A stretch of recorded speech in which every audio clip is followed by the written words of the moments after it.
building a cheese board is really as easy as 3 simple steps. We have anchoring, featuring, and filling. Let me show you how we do that.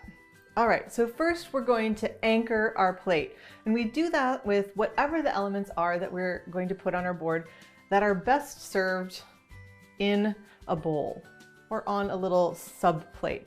And for this, we have a beautiful chutney and some nuts. So this is gonna anchor our plate. This starts to tell us where we're gonna put things. Next, we want to feature our cheeses. This is a cheese board. And we start with the cheeses so that we make sure that there is the perfect amount of space for the cheeses, which could be the most expensive and the tastiest part of your cheese board. So we've got 3 cheeses on here. Now, this is a brie style cheese. And what I've done is sort of pre-cut these first 3 pieces. I can tip them like this, or I can just leave them here. We're gonna put a knife on at the end so that our guests know exactly how to keep slicing this. This is just sort of the key, but keeps it intact until then.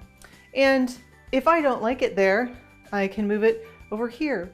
We'll decide as we go to put these on. That's why it's great to figure out how you're gonna feature your cheeses. So next up, we have a beautiful cheese cut into these beautiful little wedges. And you know what? What I wanna do is actually, I'm going to feature these wedges in sort of array around this bowl, which says, oh no, I need to move this guy.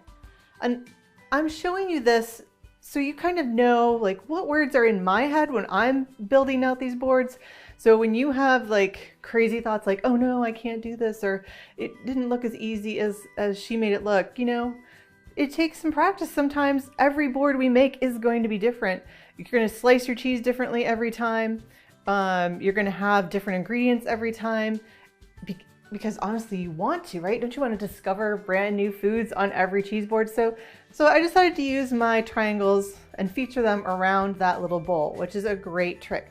And then I'm going to keep that there. I have these beautiful nuggets. This is from a cloth bound cheddar. And what I like about this is we're introducing another shape. I can also give it some height and I can put that in there. I am going to now look at my board and I've got all my cheeses on here. I'm looking at what else I have left. What our last step is, now that we've anchored and featured our cheeses, is filling our plate.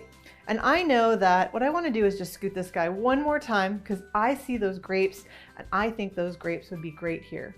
Now we've done a little trick, we've done a video on grapes, and we find that cutting them up into little bunches so that it looks like one big bunch, but it allows your guests to quickly and easily take off just what they want, is a great thing. Now look at that height. So that's great. I'm just filling in between my cheese. It's not that hard.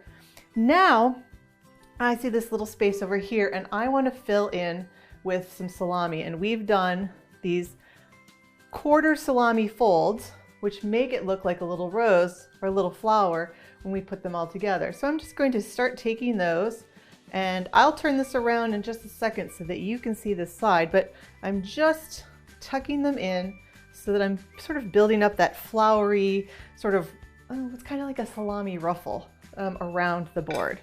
And then now that I've got that tucked in, I've got a couple little areas, and sometimes we think about keeping things together, and sometimes I see a lot of people who make cheese boards and they kind of like they didn't do this, but it looks like they took it up high and just dropped it and it went wherever it is. So I like to group things together, but I am going to take my crackers here and I'm going to put them in 2 different places. Now, visually, as I'm putting these on here, the cool thing is that this chutney is giving us a nice orange color. It's kind of a deeper color. This is a beautiful bright white. We've got 2 different yellows in our cheeses. And then these crackers, which are beautiful Potter's crackers, they're really crispy. So I'm going to put some other ones over here, and I'm just going to play around with those and tuck them in because all I need to do is fill them. And they're offering this really nice deep contrast.